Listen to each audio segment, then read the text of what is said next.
Shalom bien-aimés, je suis content de vous revoir encore dans notre série d'enquêtes sur l'histoire du paralytique de Bethesda. Ça fait déjà un temps où nous avons commencé à observer qu'est-ce qui se passe dans notre passage. Vous savez, pour faire une étude fructueuse d'un passage de la Bible, généralement je conseille la méthode qu'on appelle la méthode inductive. L'étude biblique inductive consiste en trois grandes étapes. D'abord, l'observation du texte et ensuite viendra l'interprétation et la troisième étape sera l'application. Dans l'observation, on se pose la question « Que dit le texte ?» Dans l'interprétation, la question est « Que signifie ce texte ?» Quel est le sens de ce passage? Et finalement, dans l'application, on se demande comment mettre ce passage, les vérités que j'ai acquises, les principes que j'ai compris, comment mettre ce texte en pratique dans ma vie personnelle. Alors jusque-là, nous ne sommes qu'à l'étape de l'observation. Nous sommes en train d'observer qu'est-ce qui se passe dans ce texte. Une cinquième observation qui mérite d'être soulignée, c'est la réponse du malade au Seigneur Jésus après que celui-ci lui ait posé la question « Veux-tu être guéri ?»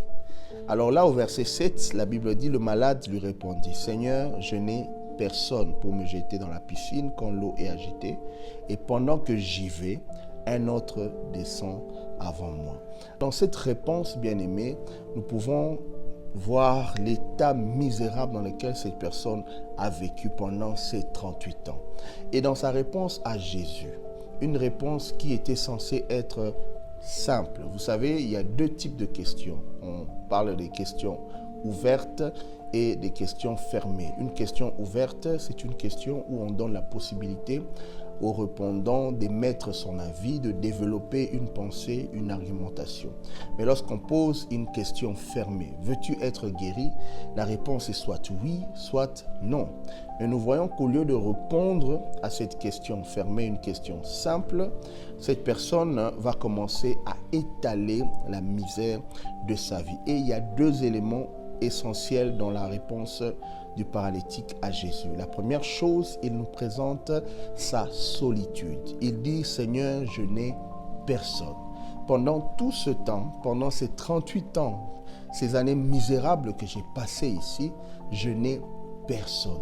Personne pour me lancer dans la piscine, personne pour me booster, personne pour m'aider à recevoir ma guérison en plongeant dans la piscine lorsque l'eau est agitée. Donc il présente sa solitude et ensuite la deuxième chose qu'il va présenter à Jésus dans sa réponse, ses échecs, son incapacité à arriver en premier. Il dit, à chaque fois que je m'efforce, malgré ma solitude, mais à chaque fois que je fais quand même un effort d'aller me plonger pour recevoir ma guérison, en fait, tout se solde par un échec. Je me rends compte qu'il y a déjà quelqu'un qui descend avant moi. Solitude et échec caractérise cette personne, caractérise ce malade qui pendant 38 ans a essayé par ses efforts d'avoir la guérison, mais malheureusement, ça s'est toujours soldé par un échec. Donc, c'était important